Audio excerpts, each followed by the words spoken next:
घर से भागी हुई लड़की के साथ ये होता है। एक जागरूक करने वाली कहानी।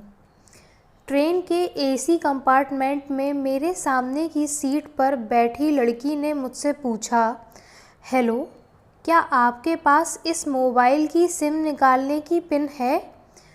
उसने अपने बैग से एक फ़ोन निकाला था और नया सिम कार्ड उसमें डालना चाहती थी, लेकिन सिम स्लॉट खोलने के लिए पिन की ज़रूरत पड़ती है, जो उसके पास नहीं थी।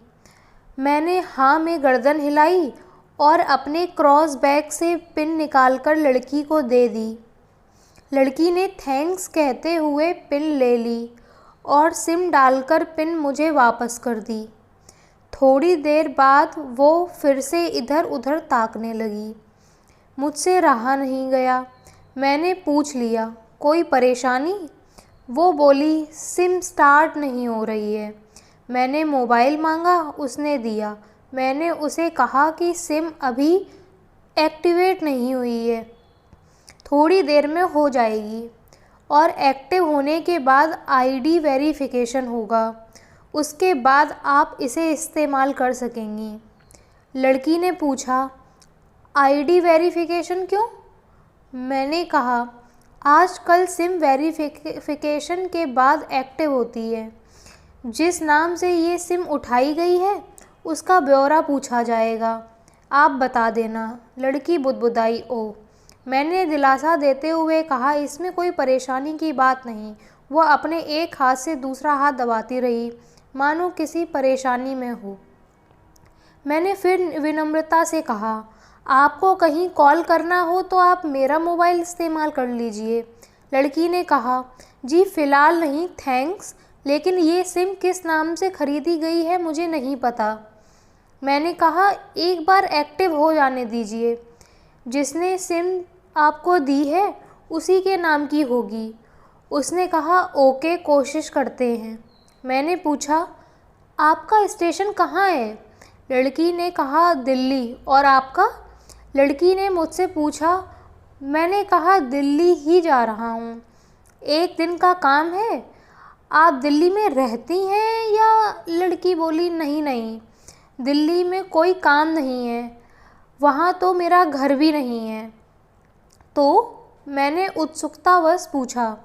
वो बोली, दरअसल ये दूसरी ट्रेन है जिसमें आज मैं हूँ और दिल्ली से तीसरी ट्रेन पकड़नी है, फिर हमेशा के लिए आज़ाद। आज़ाद? लेकिन किस तरह की कैद से आज़ाद? मुझे फिर जिज्ञासा हुई, किस कैद में ये अल्हड़ सी लड़की थी? लड़की बोली, उसी कैद में थी जिसमें हर लड़की होती है, जहाँ घर वाले कहें शादी कर लो, जब जैसा कहें वैसा कर लो। मैं घर से भाग चुकी हूँ। मुझे ताज्जुब हुआ, मगर अपने ताज्जुब को छुपाते हुए मैंने हंसते हुए पूछा, अकेली भाग रही हैं आप? आपके साथ कोई नज़र तो नहीं आ रहा? वो बोली, अकेली नहीं, साथ में कोई है मेरे। मेरे प्रश्न ख़त्म ही नहीं हो रहे थे। दिल्ली से एक ट्रेन और पकड़ूंगी, फिर अगले स्टेशन पर वो जनाब मिलेंगे और उसके बाद हम किसी को नहीं मिलेंगे। ओह, तो ये प्यार का मामला है? उसने कहा, जी। मैंने उसे बताया कि मैंने भी लव मैरिज ही की है। ये बात सुनकर वो खुश हो गई। बोली, वाओ, कैसे, कब? लव मैरिज की बात सुनकर वो मुझसे बात करने में रुचि लेने लगी। मैंने कहा, कब, कैसे, कहाँ, वो मैं बाद में बताऊंगा। पहले आप मुझे ये बताओ कि आपके घर में कौन कौन है? उसने होशियारी बरतते हुए कहा, वो मैं आपको क्यों बताऊं? मतलब मैं आपका नाम भी नहीं पूछ सकता? मैंने काउंटर मारा। वो बोली, कुछ भी नाम हो सकता है मेरा, टीना, मीना, रीना या कुछ और। बहुत बातूनी लड़की थी वो। थोड़ी इधर उधर की बातें करने के बाद उसने मुझे टॉफ़ी दी, जैसे किसी छोटे बच्चे को देते हैं स्कूल में। बोली, आज मेरा बर्थडे है। मैंने उसकी हथेली से टॉफ़ी उठाते हुए बधाई दी और पूछा, कितने साल की हो गई हैं आप? वो बोली, 18। मतलब भागकर शादी करने की कानूनी उम्र हो गई है आपकी। वो हंसी। कुछ ही देर में काफ़ी फ्रैंक हो चुके थे हम दोनों, जैसे बहुत पहले से जानते हों एक दूसरे को। मैंने उसे बताया कि मेरी उम्र 35 साल है, यानी 17 साल बड़ा हूँ। उसने चुटकी लेते हुए कहा, लगता तो नहीं है। मैं मुस्कुरा दिया। मैंने उसे पूछा, तुम घर से भाग कर आई हो, तुम्हारे चेहरे पर चिंता के निशान ज़रा भी नहीं दिखते। इतनी बेफिक्री मैंने पहली बार देखी है।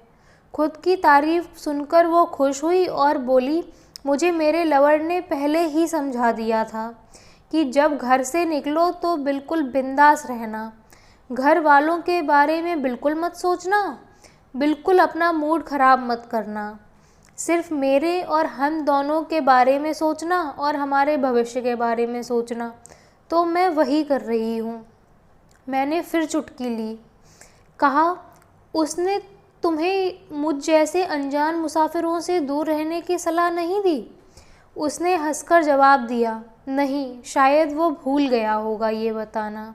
मैंने उसके प्रेमी की तारीफ़ करते हुए कहा, वैसे तुम्हारा बॉयफ्रेंड काफ़ी टैलेंटेड है। उसने किस तरह से तुम्हें अकेले घर से रवाना किया, नई सिम और मोबाइल दिया, 3 ट्रेनें बदलवाईं ताकि कोई ट्रैक ना कर सके। Very talented person. लड़की ने हामी भरी, बोली, बहुत टैलेंटेड है वो, उसके जैसा कोई नहीं। मैंने उसे बताया कि मेरी शादी को 10 साल हुए हैं। एक बेटी है 8 साल की और एक बेटा है 1 साल का। ये देखो उनकी तस्वीरें। मेरे फ़ोन पर बच्चों की तस्वीर देखकर उसके मुंह से निकल गया, सो क्यूट। मैंने उसे बताया कि जब ये पैदा हुई थी तब मैं कुवैत में था, एक पेट्रो कंपनी में जॉब करता था। बहुत अच्छी सैलरी थी मेरी। फिर कुछ महीनों बाद मैंने जॉब छोड़ दी, अपने ही कस्बे में काम करने लगा। लड़की ने पूछा, जॉब क्यों छोड़ी? मैंने कहा, बच्ची को पहली बार गोद में उठाया तो ऐसा लगा जैसे मेरी दुनिया मेरे हाथों में है। 30 दिन की छुट्टी पर घर आया था, वापस जाना था लेकिन जा ही ना सका।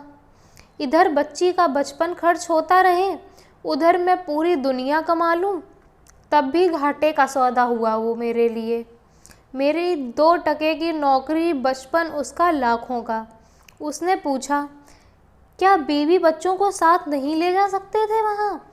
मैंने कहा, काफ़ी टेक्निकल मामलों में गुजरकर एक लंबे समय के बाद यह मुमकिन है। उस समय ये मुमकिन न था। मुझे दोनों में से एक को चुनना था, आलीशान रहन सहन के साथ नौकरी या फिर अपना परिवार। मैंने परिवार चुना, अपनी बेटी को बड़ा होते देखने के लिए। मैं कुवैत वापस तो गया, लेकिन सिर्फ अपना इस्तीफ़ा देकर वापस लौट आया। लड़की ने कहा, वेरी इम्प्रेसिव। मैं मुस्कुराकर खिड़की की तरफ देखने लगा। लड़की ने पूछा, अच्छा, आपने तो लव मैरिज की थी ना? फिर आप भागकर कहाँ गए? कैसे रहे और कैसे गुजारा वो वक्त? उसके हर सवाल और हर बात में महसूस हो रहा था कि वो ये लड़कपन के शिखर पर है, बिल्कुल नासमझ और छोटी बहन सी। मैंने उसे बताया कि हमने भागकर शादी नहीं की, और ये भी है कि उसके पापा ने मुझे पहली नज़र में सख्ती से रिजेक्ट कर दिया था। उन्होंने आपको रिजेक्ट क्यों किया था? लड़की ने पूछा। मैंने कहा, रिजेक्ट करने का कुछ भी कारण हो सकता है, मेरी जाति, मेरा काम, घर, परिवार, कुछ भी। बिल्कुल सही। लड़की ने सहमति दर्ज कराई और आगे पूछा, फिर आपने क्या किया? मैंने कहा, मैंने कुछ नहीं किया। उसके पिता ने रिजेक्ट कर दिया, वहीं से मैंने अपने बारे में अलग से सोचना शुरू कर दिया था। खुशबू ने मुझे कहा कि भाग चलते हैं। मेरी वाइफ का नाम खुशबू है। मैंने 2 टूक शब्दों में मना कर दिया। वो 2 दिन तक लगातार जोर देती रही कि भाग चलते हैं, और मैं मना करता रहा। मैंने उसे समझाया कि भागने वाले जोड़े में लड़के की इज्जत पर कोई ख़ास फ़र्क नहीं पड़ता, लेकिन लड़की के पूरे कुल की इज्जत धुल जाती है।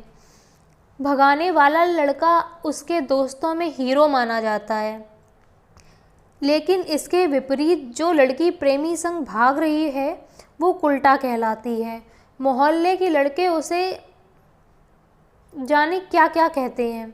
बुराइयों के तमाम शब्द को भागने वाली लड़की आगे चलकर 60 साल की वृद्धा भी जब हो जाए तब भी जवानी में किए उसका कलंक उसके माथे से नहीं मिटता। मैं मानता हूँ कि लड़का लड़की को तौलने का ये दोहरा मापदंड गलत है, लेकिन हमारे समाज में है तो यही। वो अपने नीचे का होठ दांतों से पीसने लगी। उसने पानी की बोतल का ढक्कन खोलकर एक घूंट पिया। मैंने कहा, अगर मैं उस दिन उसे भगा ले जाता तो उसकी माँ तो शायद कई दिनों तक पानी भी ना पी पाती। इसलिए मेरी हिम्मत ना हुई कि ऐसा कुछ काम करूं। मैं जिससे प्रेम करूं उसके माँ बाप भी तो मेरे माँ बाप के समान हैं। चाहे हमारी शादी हो या ना हो, घर वाले माने या ना माने, हमें स्वीकार करें या ना करें। कुछ पल के लिए वो सोच में पड़ गई, लेकिन मेरे बारे में और अधिक जानना चाहती थी। उसने पूछा, फिर आपकी शादी कैसे हुई? मैंने बताया कि खुशबू की सगाई कहीं और कर दी गई थी। खुशबू और उसके मंगेतर की बातें भी होने लगी थी फ़ोन पर। लेकिन जैसे जैसे शादी नज़दीक आने लगी उन लोगों की डिमांड बढ़ने लगी। डिमांड मतलब? लड़की ने पूछा। ओफो, डिमांड का एक ही मतलब होता है, दहेज की डिमांड। परिवार में सबको सोने से बने तोहफे दो, दूल्हे को लग्जरी कार चाहिए, सास और ननद को नेकलेस दो, वगैरह वगैरह। बोले, हमारे यहाँ की यही रीत है। लड़का भी इस बात की अदायगी का पक्षधर था। वो सगाई मैंने तुड़वा डाली, इसलिए नहीं कि सिर्फ मेरी शादी उससे हो जाए, बल्कि ऐसे लालची लोगों में खुशबू कभी खुश नहीं रह सकती थी। ना उसका परिवार। किसी तरह घर वालों को समझा बुझाकर मैं फ्रंट पर आ गया और हमारी शादी हो गई। ये सब किस्मत की बात थी।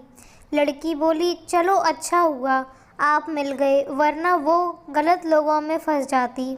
मैंने कहा, ज़रूरी नहीं कि माता पिता का फैसला हमेशा सही हो, और ये भी ज़रूरी नहीं कि प्रेमी जोड़ों की जो फैसले हैं वो हमेशा सही हों। दोनों में से कोई भी गलत या सही हो सकता है। काम की बात यहाँ यह है कि कौन ज़्यादा वफादार है। लड़की ने फिर से पानी का घूंट लिया और मैंने भी। लड़की ने तर्क दिया कि हमारा फैसला गलत हो जाए तो कोई बात नहीं, उन्हें ग्लानि नहीं होनी चाहिए, क्योंकि वो हमारे अपने फैसले हैं, हमारी ज़िंदगी है। मैंने कहा, फैसला ऐसा हो जो दोनों का हो, बच्चों और माता पिता दोनों की सहमति, वो सबसे सही। बुरा मत मानना, मैं कहना चाहूँगा कि तुम्हारा फैसला तुम दोनों का है, जिसमें तुम्हारे पेरेंट्स शामिल नहीं हैं। ना ही तुम्हें इश्क का असली मतलब अभी पता है। उसने हंसते हुए पूछा, क्या है इश्क का सही अर्थ? मैंने कहा, तुम इश्क में हो, तुम अपना सब कुछ छोड़कर चली आई, ये सच्चा इश्क है। तुमने दिमाग पर जोर नहीं दिया, ये इश्क है। फ़ायदा नुकसान नहीं सोचा, ये इश्क है। तुम्हारा दिमाग दुनियादारी के फितूर से बिल्कुल खाली था। उस खाली जगह में इश्क का फितूर भर दिया गया।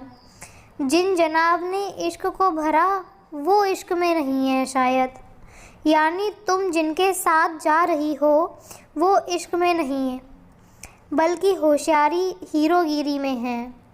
जो इश्क में होता है वो इतनी प्लानिंग नहीं कर पाता, 3 ट्रेनें नहीं बदलवा पाता, उसका दिमाग इतना काम नहीं कर पाता।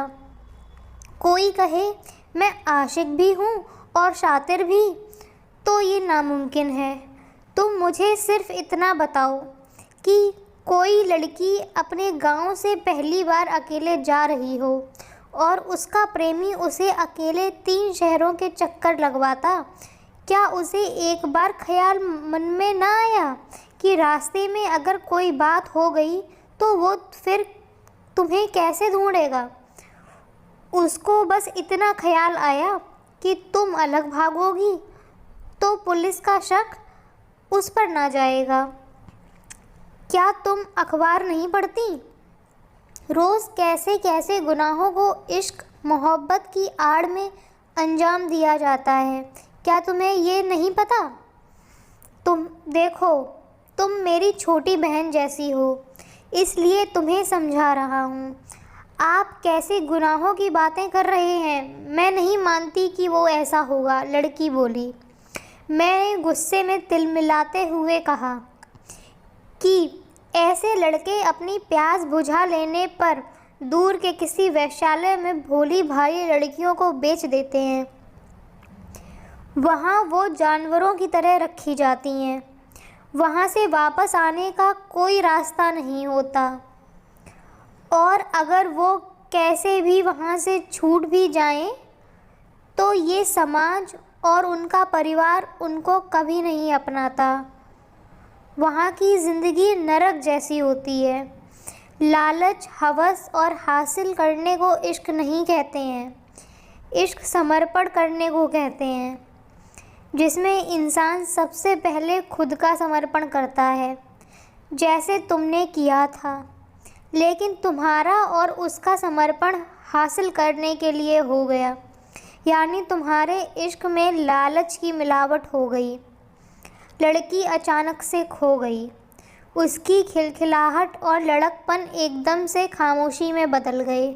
मुझे लगा मैं कुछ ज़्यादा बोल गया, फिर भी मैंने बोलना जारी रखा। मैंने कहा, प्यार तुम्हारे पापा तुमसे करते हैं। कुछ दिनों बाद उनका वज़न आधा हो जाएगा तुम्हारे जाने के गम में, और तुम्हारी माँ कई दिनों तक खाना नहीं खाएंगी, ना पानी पी पाएंगी, जबकि आपको अपने आशिक को आजमा कर देख लेना था। ना तो उसकी सेहत पर कोई फ़र्क पड़ता, ना दिमाग पर। वो अक्लमंद है, होशियार है, अपने लिए अच्छा सोच सकता है। आजकल गली मोहल्ले के हर तीसरे लौंडे लपाड़े को जो इश्क हो जाता है, वो इश्क नहीं है, वो सिनेमा कुछ जैसा कुछ है। लड़की का चेहरा देखने लायक हो गया था, एकदम मायूस। ऐसा लग रहा था कि वो अब यहाँ नहीं है, उसका दिमाग किसी अतीत में टहलने निकल गया है। मैं अपने फ़ोन को स्क्रॉल करने लगा, लेकिन मन की इंद्री उसकी तरफ ही थी। थोड़ी ही देर में उसका और मेरा स्टेशन आ गया, दिल्ली आ गई। बात कहाँ से निकली थी और कहाँ पहुँच गई? उसके मोबाइल पर मैसेज टोन बजी। देखा सिम एक्टिवेट हो चुकी है। उसने चुपचाप बैग में से आगे का टिकट निकाला, फाड़ा और मुझसे बोली कि मुझे एक कॉल करना है। मैंने उसे मोबाइल दिया। उसने नंबर डायल करके कहा, सॉरी पापा, और सिसक सिसक कर रोने लगी। सामने से पिता भी फ़ोन पर बेटी को संभालने की कोशिश करने लगे। उसने कहा, पिताजी आप बिल्कुल चिंता मत कीजिए, मैं घर आ रही हूँ। दोनों तरफ से भावनाओं का सागर उमड़ पड़ा था। हम ट्रेन से उतरे। उसने फिर से पिन मांगी, मैंने पिन दी। उसने मोबाइल से सिम निकालकर तोड़ दी और पिन मुझे वापस कर दिया। दोस्तों, ये कहानी अगर आपको पसंद आई हो तो आप चैनल को सब्सक्राइब कर दीजिए। मैं ऐसे ही आपको प्रेरणादायक, इमोशनल, फ़नी कहानियाँ सुनाती रहूँगी। Thank you for watching. Please subscribe the channel and hit the bell icon.